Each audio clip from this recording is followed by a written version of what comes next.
Quando eu tinha 17 anos de idade, eu li pela primeira vez o livro Paulo e Estevão. E me chamou a atenção, na verdade, me tocou profundamente o esforço, a coragem, a resistência daquele homem, daquele doutor da lei, daquele judeu, Paulo, que viajou milhares e milhares de quilômetros, às vezes para falar para 3, 4 pessoas. E eu não imaginava que a vida iria nos proporcionar um momento como esse. Um encontro ímpar como esse que nós estamos vivendo, em que eu me sinto como se tivesse regressado aos primeiros dias do cristianismo nascente. Porque aqui, hoje, nós somos esses pioneiros. Eu brincava ainda com a Tânia, com a Fernanda, que um dia nós pediremos ao Joe Austin, o pastor de Houston, que nos empreste o seu estádio, para que a gente faça um evento espírita, reunindo 18, 20 mil pessoas. Mas isso precisa começar de algum modo. Então sinto que hoje é esse dia em que isso começa. E me sinto muito honrado de fazer parte da história do espiritismo norte-americano. Esse dia vai ficar gravado na história do espiritismo na América do Norte. Pelo conjunto de casas, pela afetividade de todos que estão aqui, pelo esforço de todos. Alguns viajaram 3, 4 horas de carro e nós aqui estamos. É um motivo de muita alegria. O nosso tema de hoje é um tema escolhido com muito cuidado, com muito carinho. Ele é um tema que reúne todos os valores e todos os princípios do Evangelho e do Espiritismo. Nada que diremos aqui foge dessa linha de valores que nós aprendemos na doutrina espírita, especialmente no Evangelho segundo o Espiritismo. Mas é preciso pensar de um modo mais prático. Pensar em como nós podemos transformar esse conjunto de conhecimentos em uma melhor qualidade de vida espiritual. O mundo discute hoje qualidade de vida como nunca antes discutiu. Qualidade de vida ambiental, sustentabilidade, proteção ao meio ambiente, uso racional dos recursos, acesso universal aos recursos, e aí falamos de justiça social. E o mundo discute também qualidade das relações humanas, respeito aos direitos humanos, respeito à dignidade da pessoa humana. Mas há um tema que não pode ficar de fora dessa discussão. A qualidade de vida íntima, psíquica, emocional. A cada 4 segundos, uma pessoa suicida no mundo. Isso significa que do momento em que nós iniciamos esse encontro até agora, várias pessoas se suicidaram.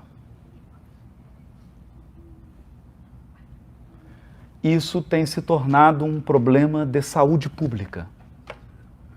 Não é mais um problema de indivíduos, de uma família específica, de uma cultura. É um problema geral. Porque a cada dia, pessoas mais jovens se suicidam. A primeira vez que estivemos no Japão, o pedido era que fizéssemos uma abordagem mais direcionada para esse tema, devido ao grande número de crianças de 8, 7 anos de idade que suicidam no Japão.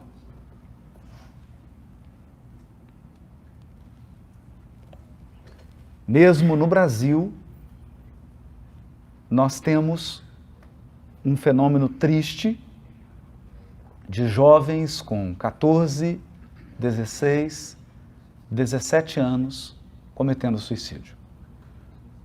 Em números alarmantes. E há algo que me chamou a atenção nessa estatística. Nas universidades brasileiras, eu não sei qual é a realidade da América do Norte, mas nas universidades brasileiras, os alunos e alunas do curso de medicina são campeões em suicídio.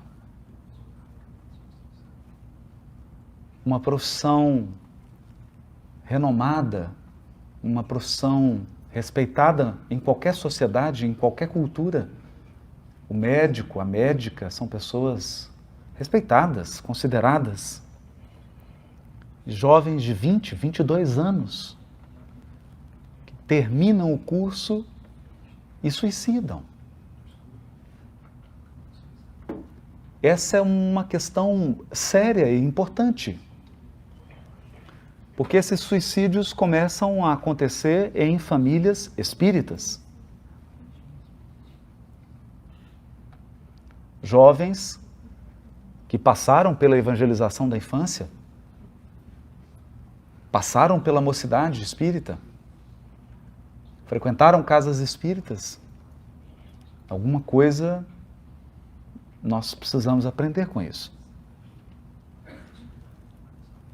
Então, refletindo sobre essas questões, nós fizemos um mergulho em algumas obras da literatura espírita.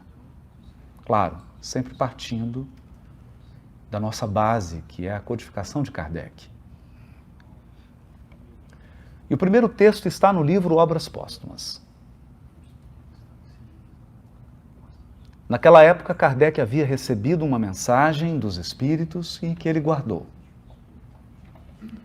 Acredito que o teor da mensagem deva ter impressionado o codificador a tal ponto que ele optou por não publicar. Preferiu guardar.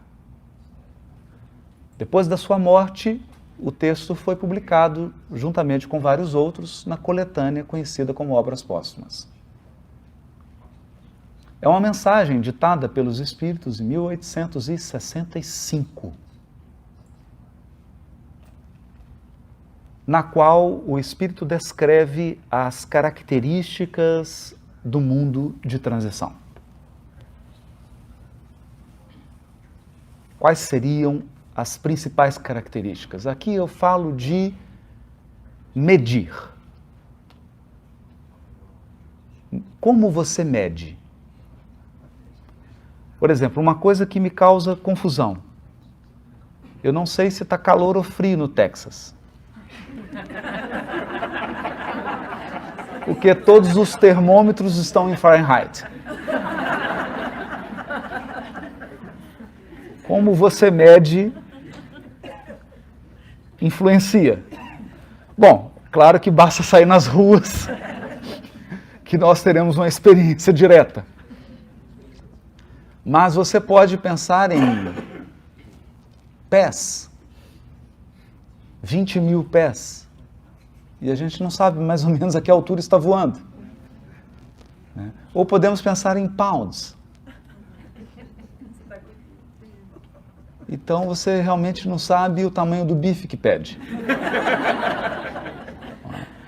Medir é muito importante. Mas para medir nós precisamos de um critério, uma medida. Como se mede transição planetária? Como se mede o ponto de mutação? O ponto em que a Terra chega, agora, em que tudo o que fizemos não consegue mais nos levar adiante. Nós vivemos um tempo dos limites. Nós chegamos a um limite da tecnologia. E acredite, não é mais o software, é a bateria. O problema da tecnologia é a bateria. Como o problema dos veículos é o motor. É o momento em que você desenvolveu ao máximo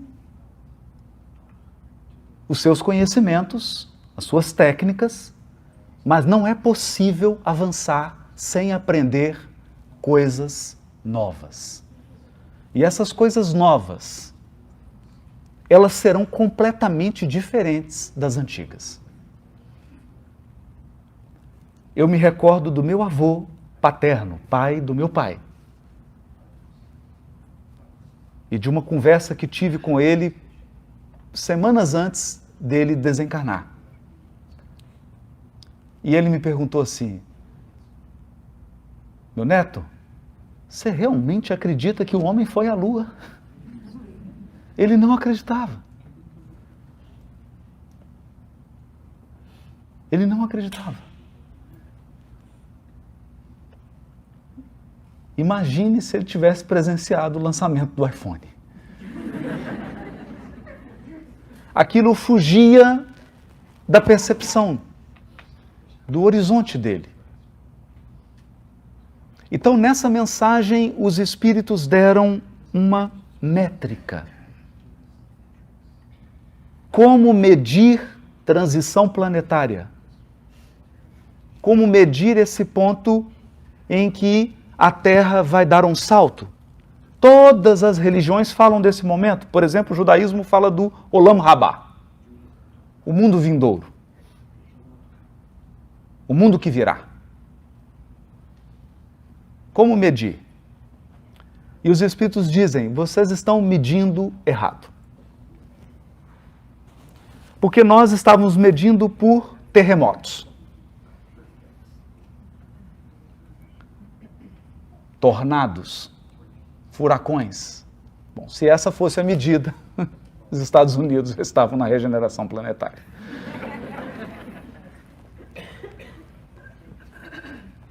Catástrofes ambientais, questões físicas, não medem esse fenômeno. Porque esse fenômeno não é propriamente físico. Ora, o orbe possui a sua estrutura cíclica, terremotos, camadas tectônicas. São fenômenos da natureza. Desde que o mundo é mundo, essas coisas acontecem. E nós nos tornamos muito habilidosos em medir isso. Por exemplo, antes de ontem, eu estava em Chicago e a previsão do tempo disse: 12h35 vai nevar. Então já me programei. Antecipou um pouco, mas conseguimos decolar. Saímos de Chicago para Austin. Então nós conseguimos prever esses fenômenos. Mas os espíritos disseram: não é aí. O que vai caracterizar a transição planetária não são fenômenos geológicos, físicos, fenômenos ambientais. Olhem para duas coisas. Duas: loucura e suicídio.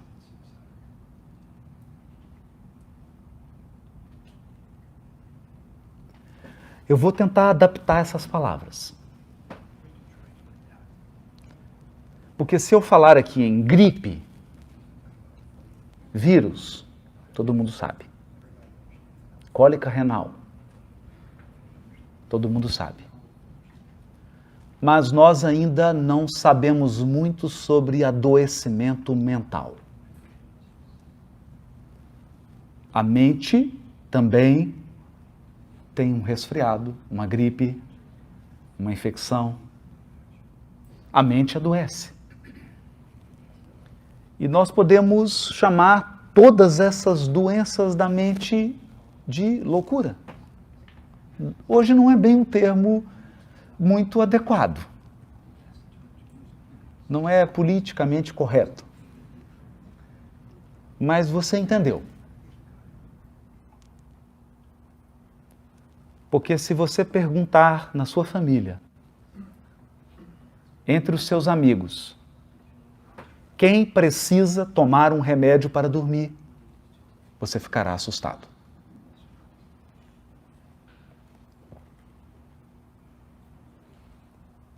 O uso de medicamentos controlados que geram dependência química.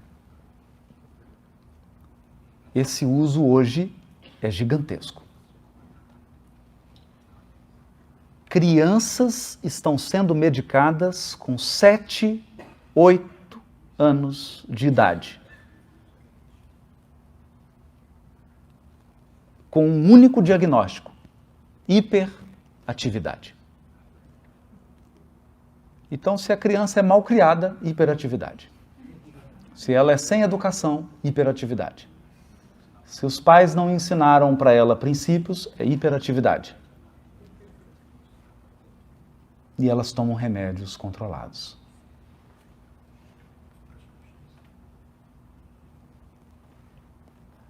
Percebe-se uma ansiedade em todos. Uma imensa dificuldade em dormir. Desligar. E aqui eu falo do WhatsApp.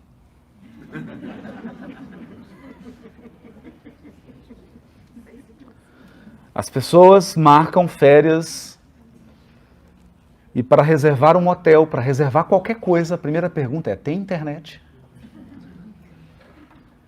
Porque eu não consigo tirar férias e relaxar se não tiver internet.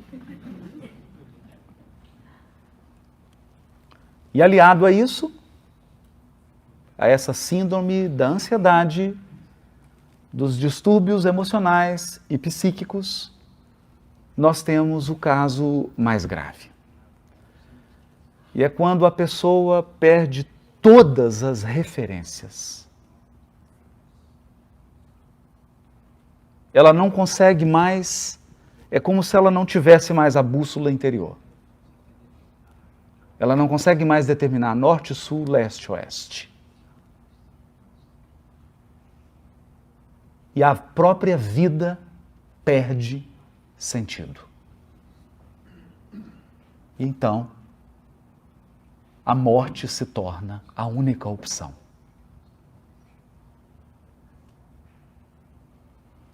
Se nós temos esse conteúdo de luz, que é o Evangelho, à luz do Espiritismo, o Evangelho restaurado, esclarecido, recuperado pelos princípios espíritas. Como que nós vamos manipular no sentido de tratar, de cuidar, não no sentido pejorativo, negativo. Como que nós vamos adequar pedagogicamente esse conteúdo para que isso se transforme em algo que possa ajudar efetivamente as pessoas?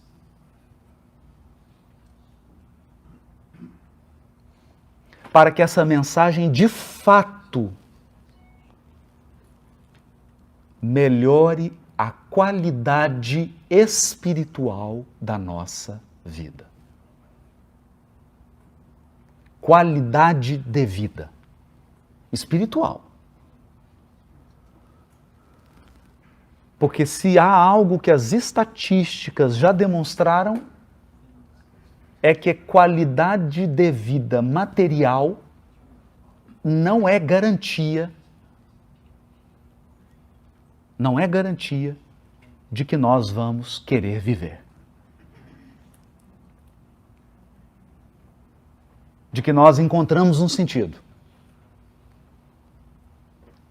de que eu vou estar em paz comigo mesmo. Porque muitas pessoas suicidam. E questões materiais não são problema para elas.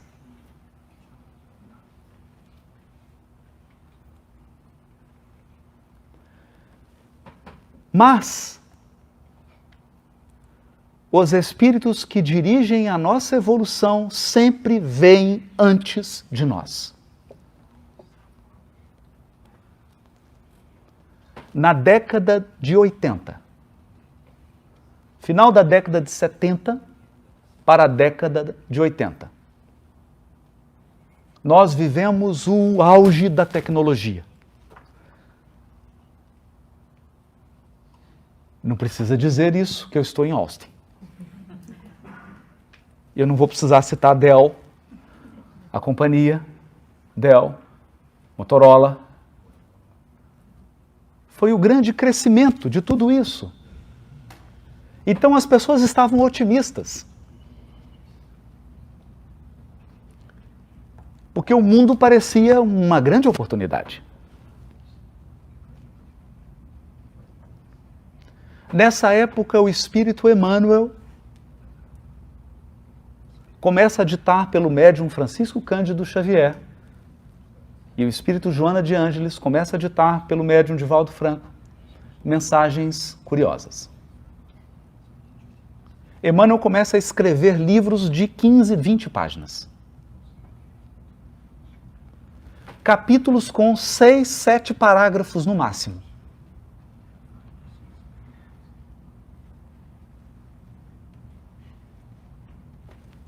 É curioso, porque se você pega esse livrinho da década de 80 e compara com os livros que eram escritos na década de 50, como Paulo e Estevão, os romances, eles são diferentes. E os livros tinham títulos diferentes também. Coragem.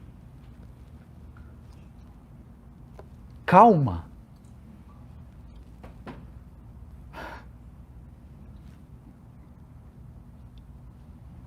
Eram esses espíritos preparando hoje, os dias de hoje, os desafios de hoje, preparando um material para ser utilizado para pessoas que não têm tempo para ler mais do que 5 parágrafos. Você precisa comunicar em 20 segundos.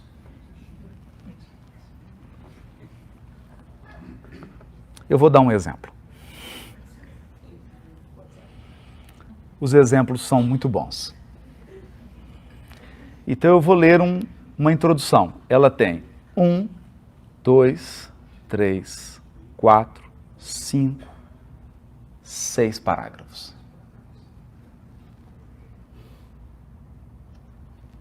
E tem 30 anos que eu estou estudando para entender. 6 parágrafos. É a introdução do livro Pensamento e Vida. Emmanuel diz assim: perguntou-nos coração amigo se não possuíamos algum livro no plano espiritual que pudesse ser adaptado às necessidades da Terra.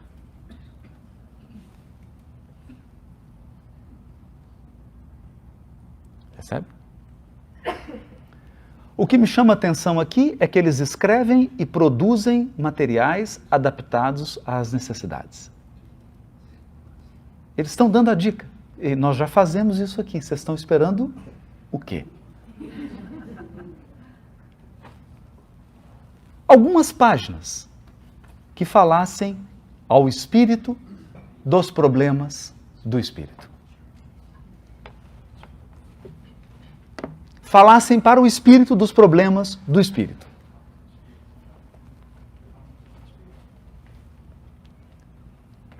Eu vou resumir. Há uma frase usada pelos psiquiatras como se fosse um jargão, que diz assim: se tudo está doendo, é porque a dor não é física. Por quê? Porque as pessoas chegavam no consultório e o médico pergunta: onde dói? Oh, dói aqui, dói na coluna, mas dói aqui também, e está doendo o joelho, e os ossos doem. E o médico começava a notar, e a médica: oh, mas está doendo tudo. Então, com uma dor em todos os sistemas do organismo. Então, não é física.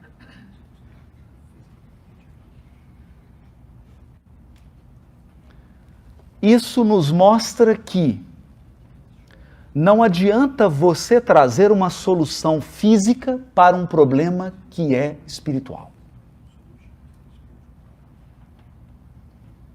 Então não adianta você vir com uma abordagem, por mais sofisticada que ela seja, biológica, uma farmacológica, de química, de remédio. Se a questão não é farmacológica.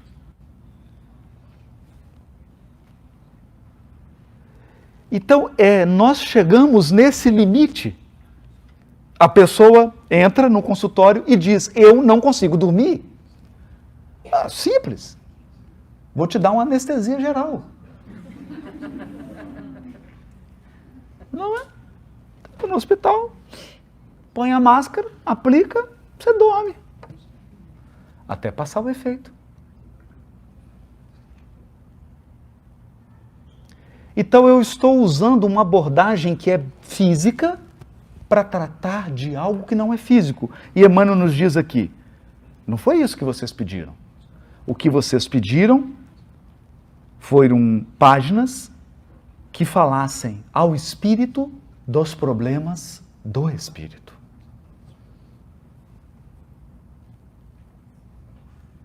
Então hoje os problemas que nós vivemos são problemas do espírito. Não do corpo. Você já imaginou o que era fazer um tratamento dentário no Texas há 200 anos atrás?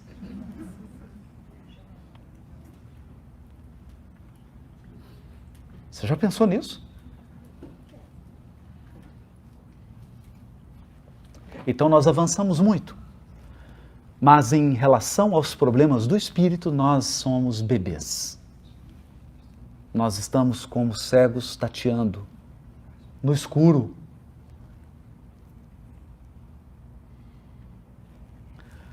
O primeiro ponto, então, já que o tema da palestra é quem sou eu ou quem somos nós? Quem é você? Você é um espírito. Entenda, eu não estou falando que você é um fantasminha, um Gasparzinho, uma bruma. Porque quando se fala a palavra espírito, as pessoas associam com nuvem, fumaça, neblina, neve. Não. O espírito é uma essência que vem acoplada a um conjunto de sistemas ou equipamentos. Eu vou dar um exemplo. Eu estava no Paraná, fazendo uma palestra, de repente apoiei na perna esquerda e tive que voltar.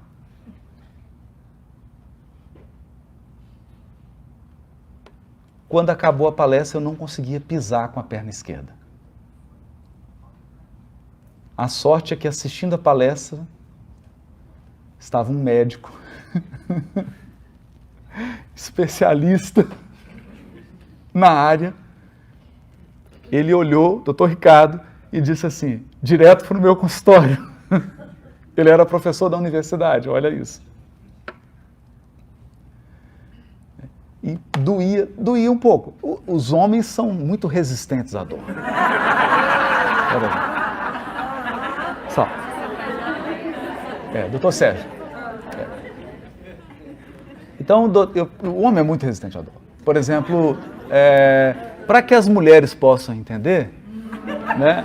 Por exemplo, um resfriado para o homem é como a dor do parto. Então eu olhei para o Dr. Sérgio Viana e ele olhou e disse para mim assim: você rompeu o menisco.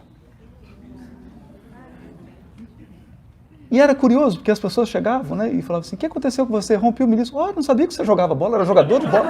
Jogador. Eu falei: não, rompi fazendo uma palestra. Não é? As pessoas não entendiam isso, né?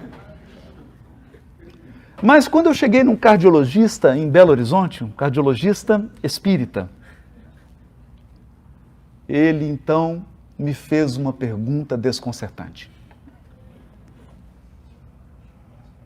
Ele falou assim: você sabe por que teve um problema no joelho? Não. Não?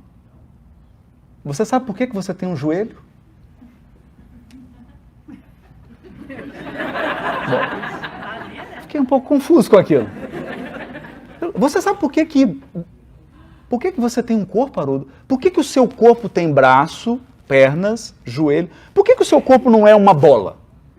Uma esfera? Por que o seu corpo tem pernas, braços? Doutor Oswaldo, eu falei: doutor, eu nunca pensei nisso. Está mais parecendo uma sessão de psicoterapia. Ele falou: porque cada parte do seu corpo físico reflete e expressa no mundo material uma função psíquica.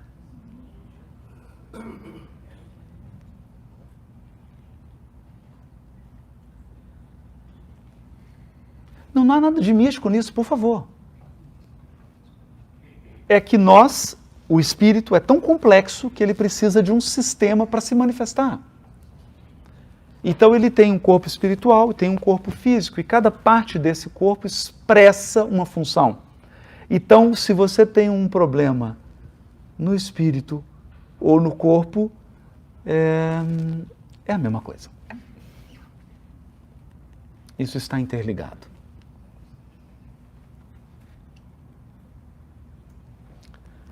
Eu fui fazer um exame pré-operatório e a sessão acabou se tornando psicoterapia. No final eu perguntei: quanto que é a consulta psiquiátrica? Porque ele começou a dizer certas coisas e eu percebi que a ruptura do menisco não era bem uma questão apenas de joelho. Tinha mais coisas.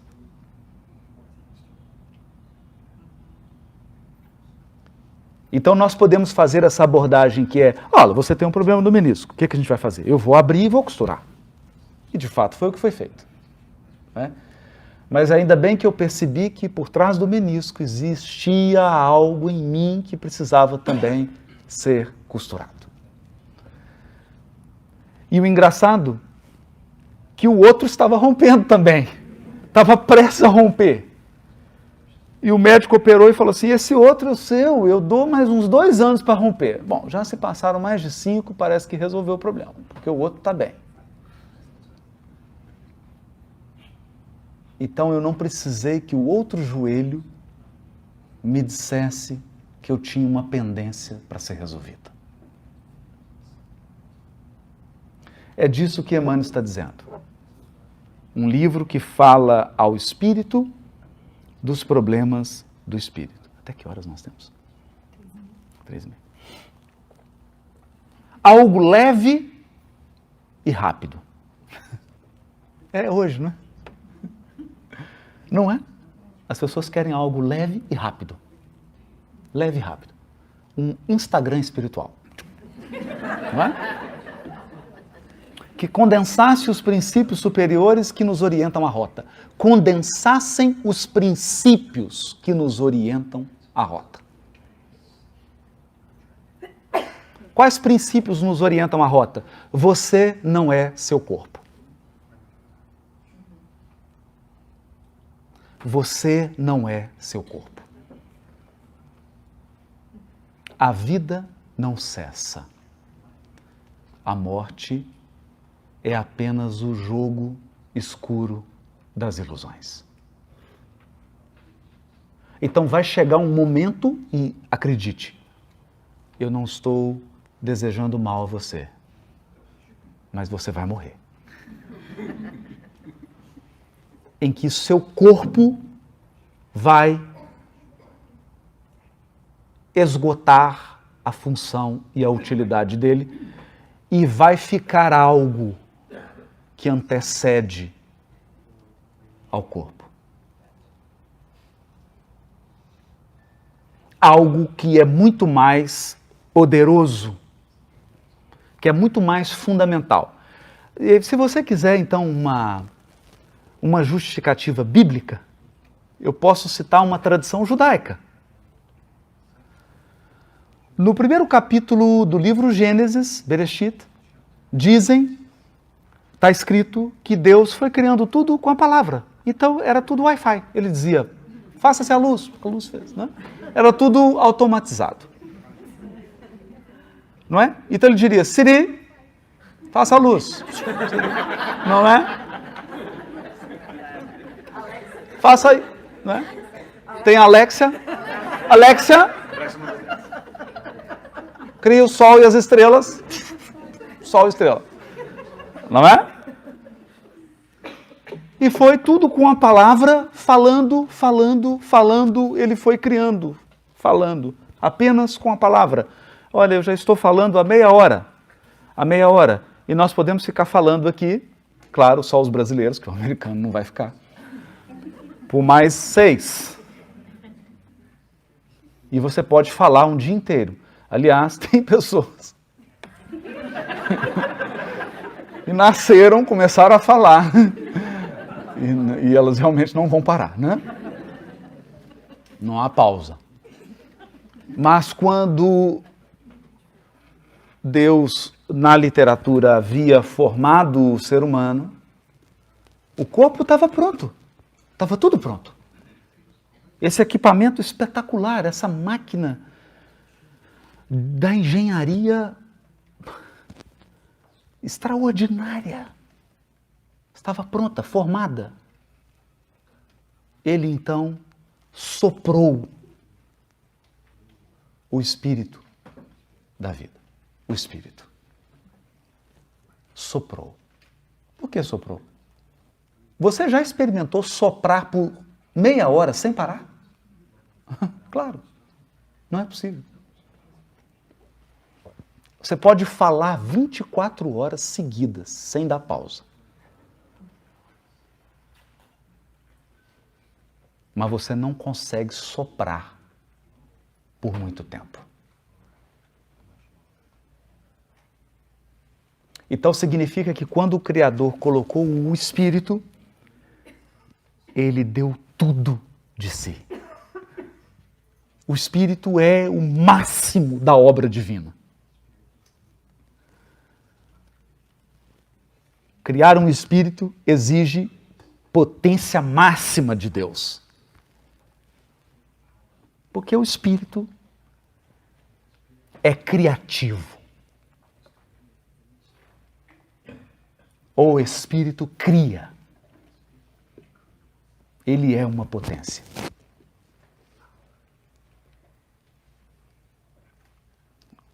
Ao falar desse princípio de que nós somos espíritos, já resolveria um grande percentual dos nossos problemas. Porque nós construímos um estilo de vida que atende a todas as necessidades, mas não atende às necessidades do espírito.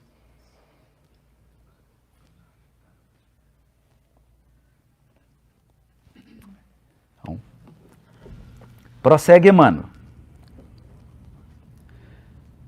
Lembramos-nos então de uma singela cartilha falada. Então, esse livro aqui que eu estou lendo, Pensamento e Vida, não é um livro. É uma cartilha, é um audiobook.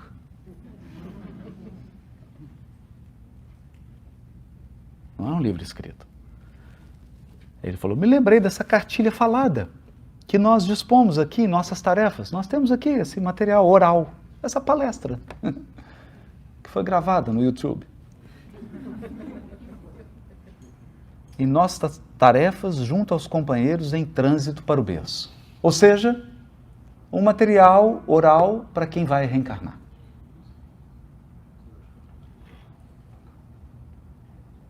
Então é interessante isso, porque eles devem ter um material para quem está voltando.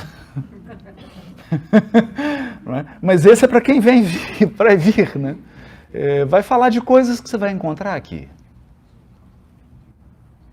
Falar de coisas que ao longo da sua vida você vai ser desafiado. Então imaginem, tem de tudo. Tem família, tem relacionamento, tem casamento, tem divórcio, tem filhos, tem dinheiro. Todas as questões que dizem respeito à vida de um encarnado, da perspectiva do espírito. É utilizado em nossas escolas de regeneração entre a morte e o renascimento. Então, quem achou que ia parar de estudar? Anotações humildes que surgem no cérebro como flores que saem do solo,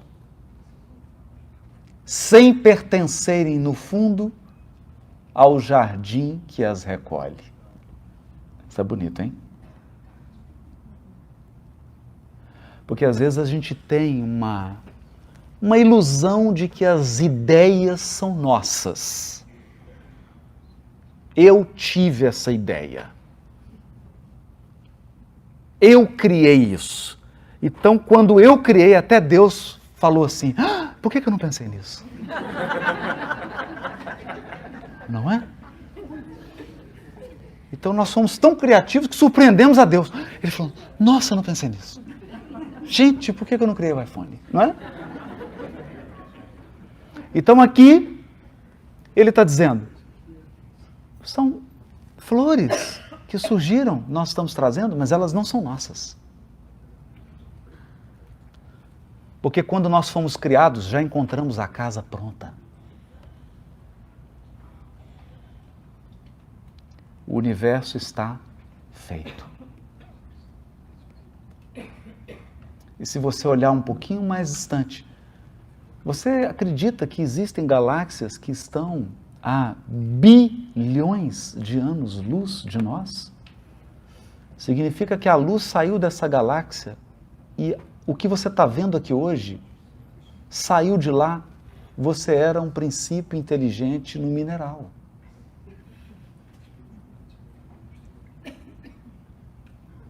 A luz saiu de lá e deu tempo de você evoluir. Hoje é um ser humano, para você ver a luz. Não é surpreendente isso? Então nós encontramos a casa pronta.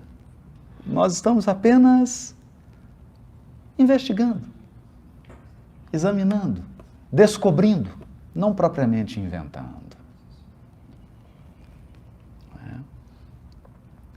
Então elas estão no jardim que a gente recolhe, mas elas nascem da bondade de Deus. Esses princípios que ele vai abordar nascem da bondade de Deus. E aí ele fala, vou adaptar aqui o máximo possível ao que vocês podem suportar. Nós chamamos ela no mundo espiritual de pensamento e vida. E sob essa mesma designação oferecemos a vocês, nossos irmãos de luta, temporariamente internados na escola física. E aqui já vem a primeira lição. Temporariamente internados na escola física. Então, aqui eu gostaria de começar por esse primeiro ponto. É bom pensar em nós mesmos, nas pessoas que amamos e na nossa família, como seres que estão temporariamente instalados no mundo físico. Então, todos não vieram juntos. Por exemplo, seus pais vieram antes de você. E nós não voltaremos juntos.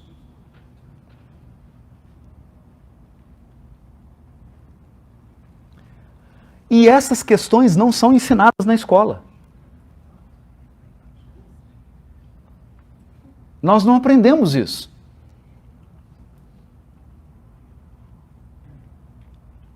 Nós não entendemos que os seres espirituais chegam aqui para ficar um tempo. Então, o netinho, a netinha que acabou de nascer, o filho, a filha, você não sabe quanto tempo ele vai ficar.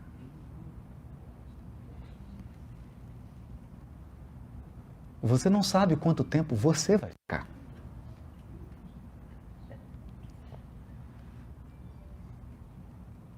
Mas é importante pensar nisso. Por que é importante pensar nisso? Porque nós falamos sobre preservação da água. Nós falamos sobre preservação do meio ambiente. Nós falamos sobre preservação de um tanto de coisa. Mas nós não nos damos conta do recurso mais precioso que temos. E usamos esse recurso como se ele fosse nada. O tempo.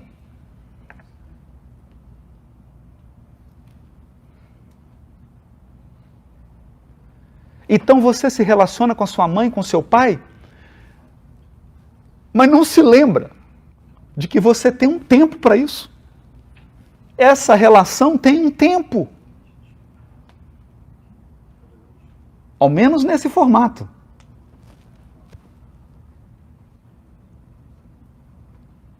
Ao menos nesse formato. E todas as experiências que nós vamos viver, elas têm um tempo.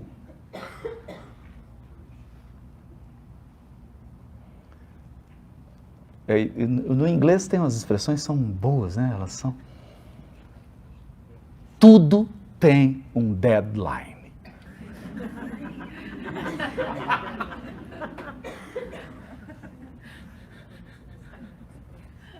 Tudo.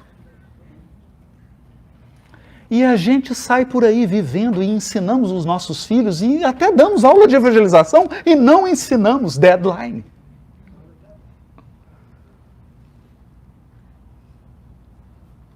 E caminhamos às cegas. Como se essas coisas não fossem acontecer conosco. Então você convive com seu pai e acredita que ele vai ficar aqui encarnado para sempre.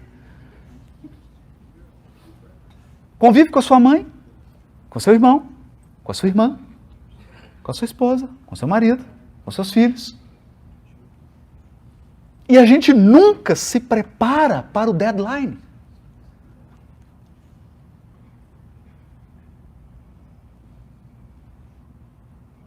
E acreditem, essa falta de planejamento, esse despreparo para essa dinâmica da vida cria muita ansiedade, muita angústia nas pessoas.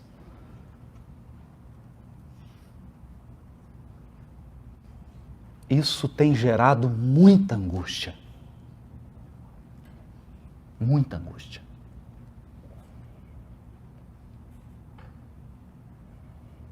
Então vamos pensar que todas as experiências são projetos. Você nasceu com um conjunto de projetos. E aqui eu estou usando a linguagem dos administradores mesmo, gerenciamento de projeto. Então é assim, você encarnou e tem um projeto casamento X. Ele começa, tem meio e vai acabar. Projeto filhos. Eles virão, eles vão crescer, ou você vai, ou eles vão.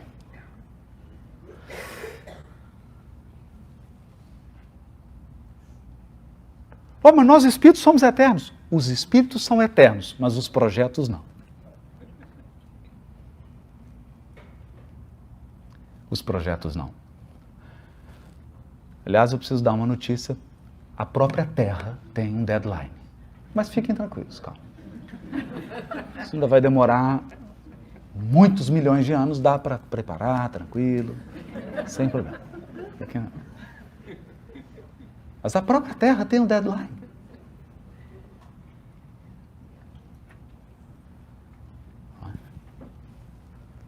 Então, vejam que pensar nesses princípios, e eu não estou dizendo aqui nada místico, nada extraordinário, eu estou apenas fazendo o que Emmanuel nos pediu para fazer, pegando o princípio que nós aprendemos e aplicando no dia a dia, na vida real. Na vida real. Só isso muda nossa qualidade de vida. Porque agora, quando eu vou para a casa da minha mãe almoçar com ela, eu sei que tem um deadline.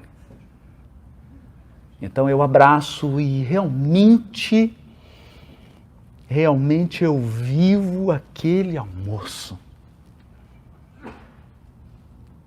Porque eu sei que eu tenho um número limitado de almoços com ela. Ficou claro?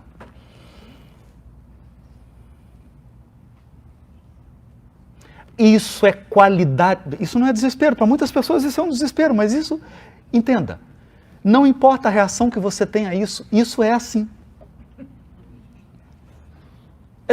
É como alguém dissesse assim, olha, eu não gosto do sunset. Não gosto de sunset. Ok. Todo dia vai ter sunset.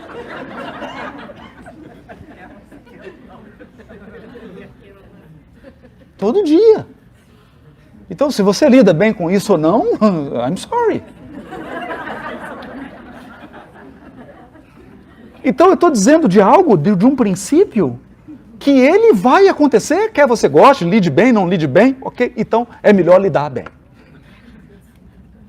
É melhor lidar bem com isso. Viva como um espírito imortal. Saiba, você é imortal. E o seu amor é imortal. As pessoas que nós amamos vão viver para sempre. Esse é um outro princípio maravilhoso. Mas os projetos têm deadline.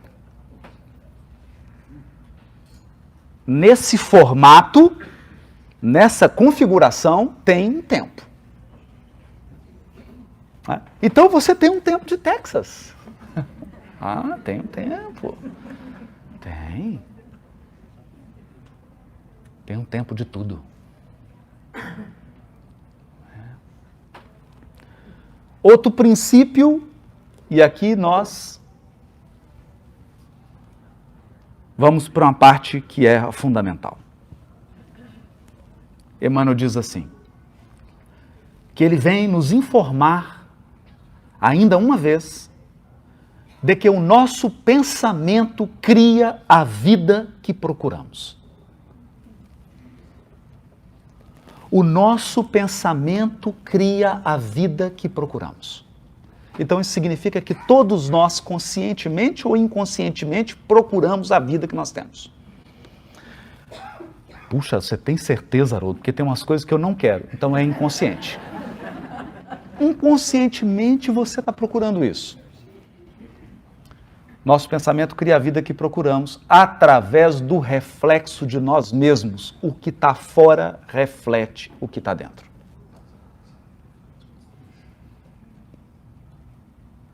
E nós ficamos aí décadas, 50, 70 anos, 80 anos da nossa vida tentando resolver o que está fora. Basta você consertar o que está dentro.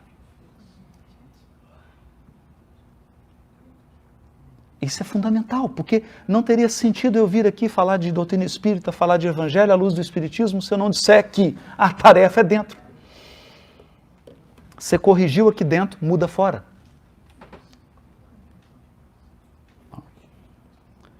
Até que um dia, no curso dos milênios, nos identifiquemos com a sabedoria infinita e com o infinito amor que constituem o pensamento e a vida de nosso Pai. A vida de Deus é o infinito amor. Por quê? Porque o pensamento dele é a sabedoria infinita. Tem uma relação aqui. Se você realmente quer qualidade de vida espiritual, precisa mudar seu pensamento. É isso que ele está dizendo. Mas, como o Emmanuel disse, ele está dizendo assim, escuta, eu estou colhendo flores do meu jardim, mas essas flores não são minhas. Porque Buda disse isso. Sabe o que Buda disse? Ele disse assim, aquilo que você pensa, você cria. Aquilo que você sente, você atrai. E aquilo que você imagina, torna-se realidade.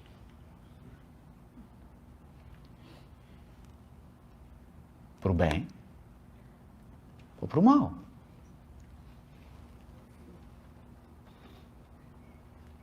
De modo que o que nós estamos abordando aqui é sobre um conjunto de princípios que vai nos ajudar a pensar como espíritos. Entende? Então, é desafiador. Eu olho para o meu filho de 13 anos, e tem uma tentação enorme de achar que ele é o corpo dele de 13 anos. E eu fico tentando enquadrar ele dentro daquele corpo de 13, mas às vezes ele fala coisas que não são de pessoas de 13 anos. Ele fala coisas que não se encaixam. Por exemplo, eu estava no trânsito, muito nervoso, a pessoa me deu uma fechada. Aqui não tem esse problema de trânsito, mas na cidade onde eu vivo, e eu estava dirigindo, a pessoa me deu uma fechada, e eu então esqueci que eu era espírita. Eu baixei eletronicamente assim o vidro. A pessoa parou do lado e eu reuni aquele conjunto de experiências ao longo da evolução primitiva.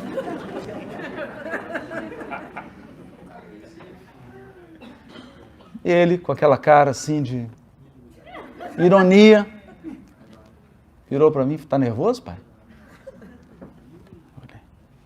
Um pouco. Não pode dar o braço a torcer. Quem tem filho de 13 sabe disso.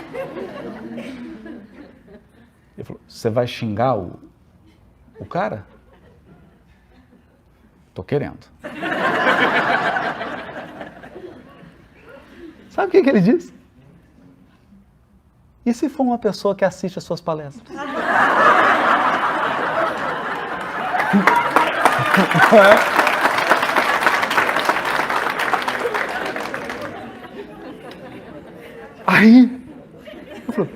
Aí eu tô desmoralizado.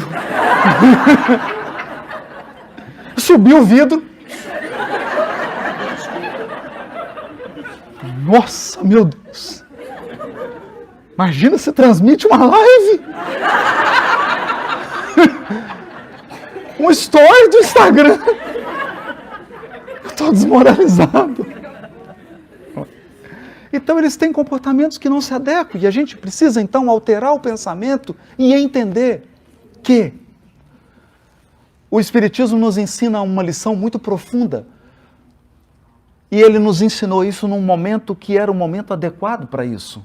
Esse livro Pensamento e Vida, a série André Luiz e todas essas obras vieram no momento em que nós já tínhamos a física quântica, já tínhamos a nova física.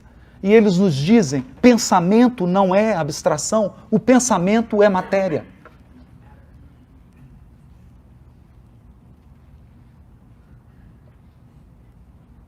Ele atua.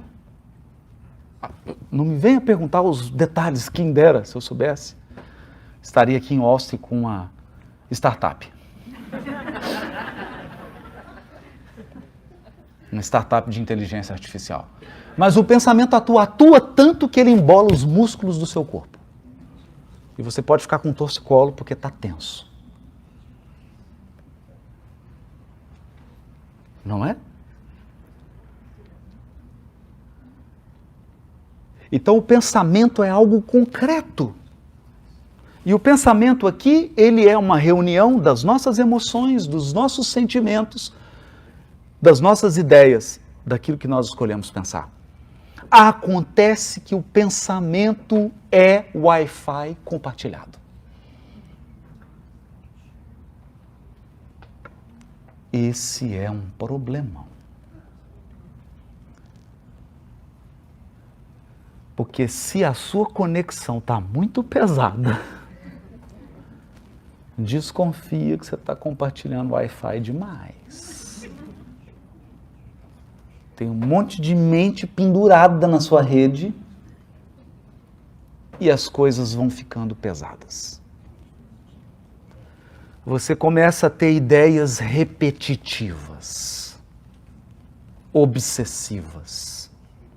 Você sempre está nos mesmos estados emocionais, não importa o que aconteça. Então, o dia está lindo, Austin, amanheceu um sol maravilhoso, mas você está com aquela raiva, com aquele mau humor. Aí vem nublado, você continua com a mesma raiva, com o mesmo mau humor. E aí pode nevar em Austin e você está mal-humorado. E não importa o que aconteça, você está num padrão. Num padrão. E esse padrão, ele afeta as pessoas ao seu redor. Mas mais do que isso. Esse padrão define o que você vai receber da vida.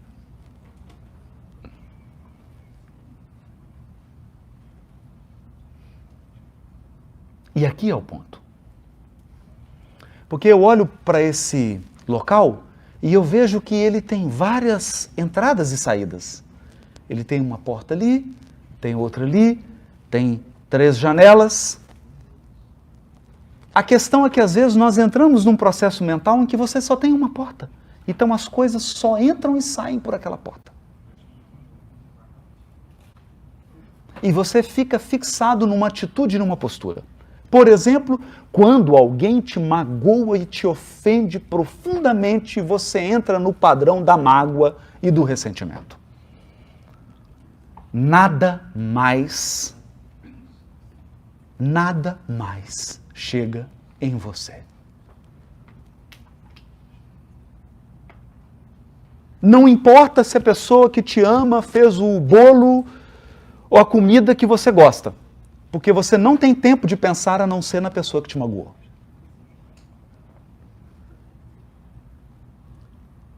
A sua tela de descanso no computador é a foto da pessoa que te magoou.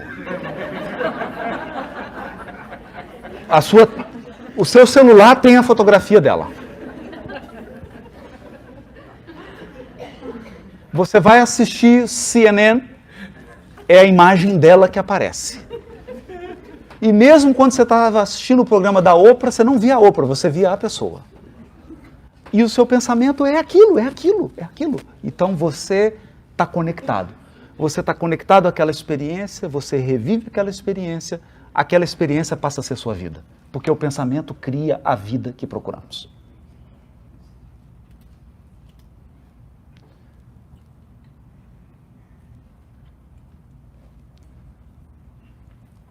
Então, a gente vai ficando pesado. E pesado, eu digo de um jeito não em pounds. Eu digo pesado num sentido espiritual. E aí não adianta você vir para o lago aqui, para fazer caminhada, correr. Você quer realmente uma caminhada fitness? Caminha a 2ª milha.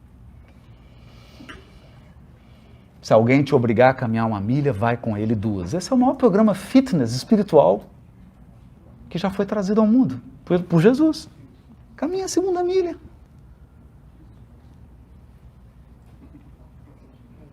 Que a limitação do outro não seja um obstáculo, uma limitação para você.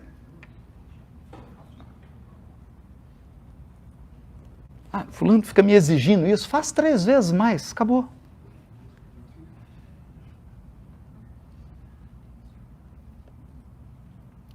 Então, nós estamos falando aqui de ingredientes que nos alinham. Nos alinham. E aqui eu gostaria de encerrar, caminhando para o encerramento dessa primeira parte, com uma metáfora. Com uma metáfora. Você sabe como uma aeronave traça o seu percurso? Como é que ela se orienta? Então eu vou falar aqui rápido, porque é disso que nós estamos falando. Princípios que nos orientam. Entendam, eu não estou falando de questões do Livro dos Espíritos. Questões são a roupa, são a embalagem. Não é? Então, quando os Espíritos vêm nos ensinar uma coisa, eles perguntam, here or to go?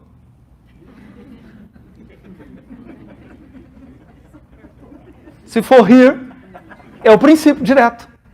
Se for to go, eles colocam numa questão, num livro, numa página.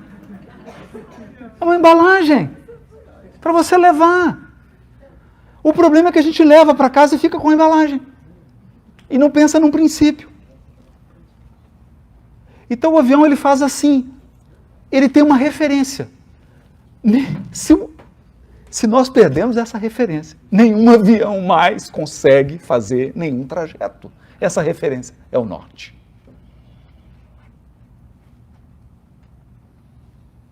É o norte. Então, seja uma bússola, seja um equipamento eletrônico, whatever. Tem um norte. Então, você calcula, eu vou sair de Austin e vou para San Diego. Eu coloco o norte e vejo quantos graus da posição que eu estou, de onde eu estou, eu aponto para o norte e vejo, San Diego tá para cá ou para lá? Para lá. Quantos graus? Traço os graus e fixo a direção.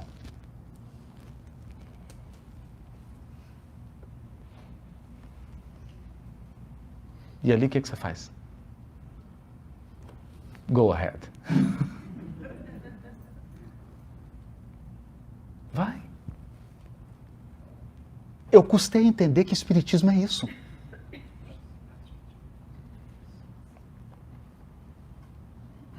Isso é o espiritismo. Então o espiritismo chega pra gente e diz assim, ei, vem cá, vem cá. Qual que é a data do seu nascimento? 20 de setembro de 71. Ok, qual que é a data de sua morte? I don't know. Ele fala, você não sabe? Eu sei. Eu vou colocar aqui, depois eu te falo. Tempo de voo. Esse é seu tempo de voo. É simples assim. Ah, mas eu não gosto dessa ideia.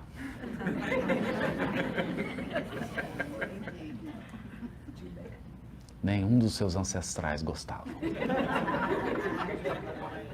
Ninguém gosta dessa ideia. E o que que isso muda? Nada.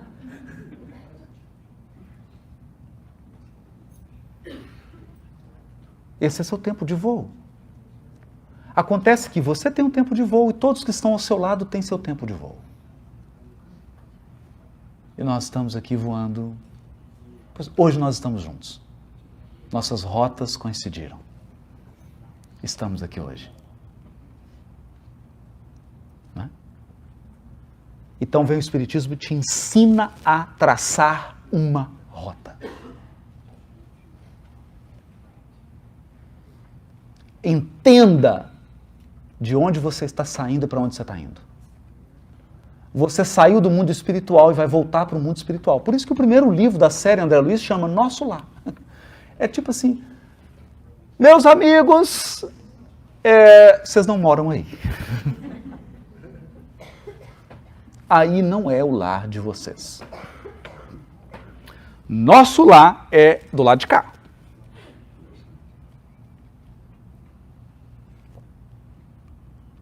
Então, é difícil pensar nesse paradigma. Hoje a pessoa me pergunta, onde você mora? Atualmente eu estou em Belo Horizonte. Temporariamente internado em Belo Horizonte.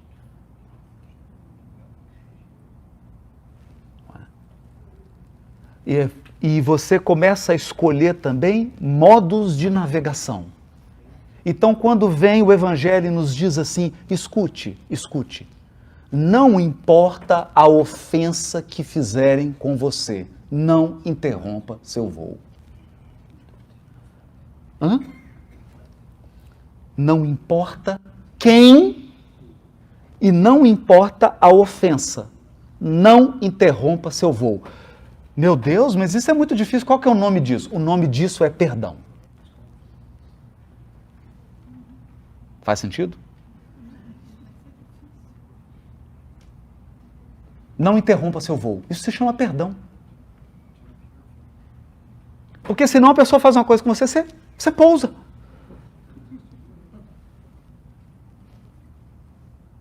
Ah, fulano me magoou. Vou interromper minha viagem. E pousa.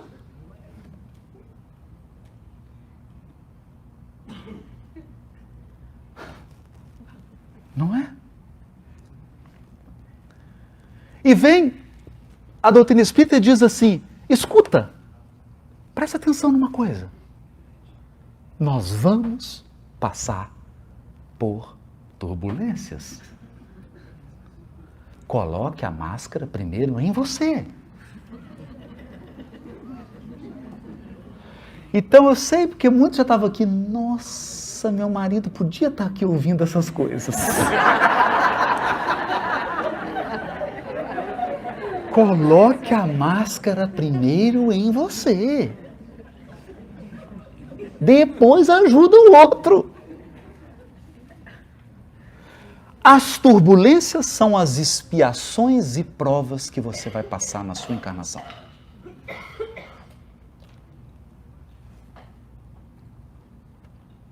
Tem uma história, ela é engraçada e ela é emocionante ao mesmo tempo. Em Minas Gerais, em uma cidade chamada Ituiutaba, Triângulo Mineiro, né? Nasceu alguém que recebeu o nome de Jerônimo Mendonça. O Jerônimo era um atleta, bonitão, forte, gostava de fazer exercícios físicos, né? E vaidoso. E o Jerônimo, então, musculoso, forte, olhava para o espelho e falava assim, ê, Tarzan, você tá bonito. Na época era o filme do Tarzan, que fez um sucesso, aquele Tarzan antigo, né? Que nem tão forte era assim, mas ok. Bom, para a época, né? Hoje, nos tempos de Thor, Aquaman, ele era bem fitness, né? O Tarzan chegou ele, ô Tarzan, você tá bonito. Ele estava ali pro Ituiutaba e um dia uma pessoa levou ele num grupo espírita. Das antigas. Os grupos espíritas que tinham reunião mediúnica na reunião pública. Imagine. Ele sentou, estava um médium lá psicografando. Aí o médium recebeu uma mensagem, olhou aquilo. Que mensagem mais esquisita, eu não vou ler isso não. O espírito falou, lê. Lê porque essa pessoa está aqui e precisa ouvir isso. O médium levantou e falou, tem uma mensagem aqui. Olha, gente, não é uma brincadeira, eu estou falando sério, é uma mensagem para o Tarzan.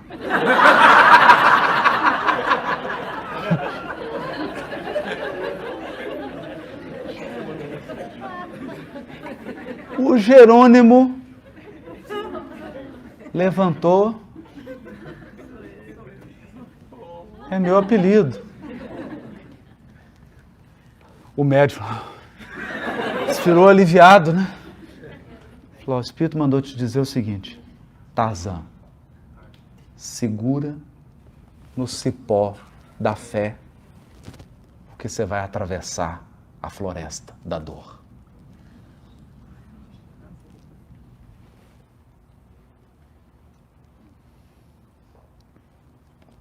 Pouco tempo depois, ele estava tetraplégico. Era um gigante deitado. Esse era o apelido dele. Eu nunca vi uma pessoa tão alegre na minha vida. Depois você pesquisa no YouTube, Jerônimo Mendonça. Eu nunca vi uma pessoa tão alegre. Uma vez uma repórter, uma moça, entrevistando ele, perguntou, Jerônimo, o que é felicidade? Ele falou, para mim é virar de lado. E ela caga, porque ele só fica... Né, não mexia. Não mexia nada. Esse homem, eles pegavam uma cama, levavam para os lugares e ele falava na cama, deitado. E as pessoas saíam com a vontade de viver, com uma fé na espiritualidade, um gigante deitado.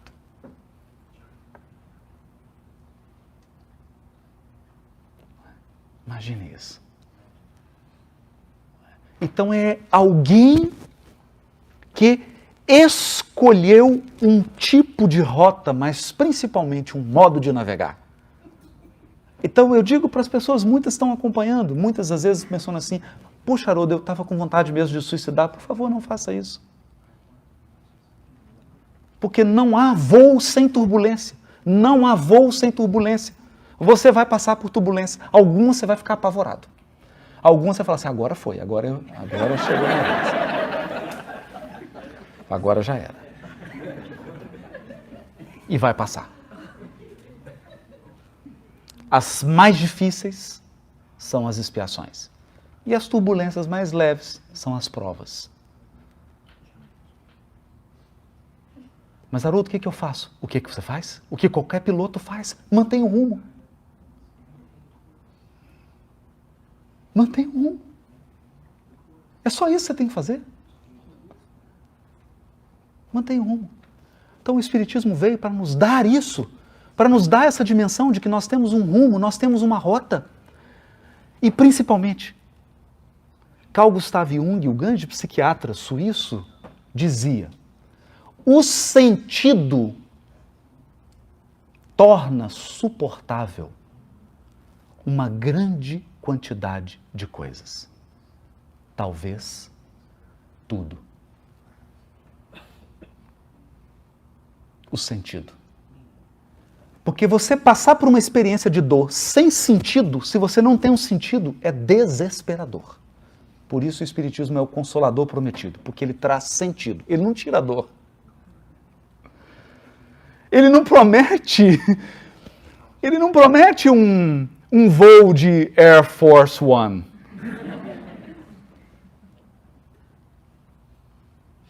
Não. Mas ele dá sentido. Você é um espírito imortal. As experiências que você vai viver têm um deadline. Nada que acontecer com você vai tirar de você a imortalidade. Nada vai te afastar das pessoas que você ama. Porque laços poderosos nos ligam aos seres amados. Quer eles tenham corpo, quer eles não tenham corpo. E há um propósito na vida de cada um de nós. Você pode chamar isso de programação espiritual, você pode chamar de destino, você pode chamar de azar. I'm sorry. Mas há. Você veio e há um propósito. E tudo que nós dissermos aqui, tudo que nós aprendemos com a doutrina espírita, tudo que nós aprendemos olhando para o Evangelho, é sobre navegação. É sobre navegar melhor. Nós vamos para o intervalo e eu fico pensando, talvez você quisesse que eu dissesse algo assim que fosse mais confortador. E talvez você esteja indo para o intervalo assim um pouco sobressaltado. Mas há uma frase de Tomás de Aquino que mexe comigo. Tomás de Aquino dizia assim: se o objetivo principal do comandante fosse manter um navio em segurança, ele jamais sairia do cais.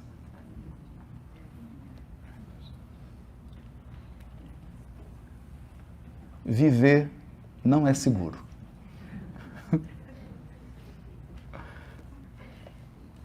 Eu não sei como é que você vai lidar com isso, I'm sorry. Mas a vida não cessa.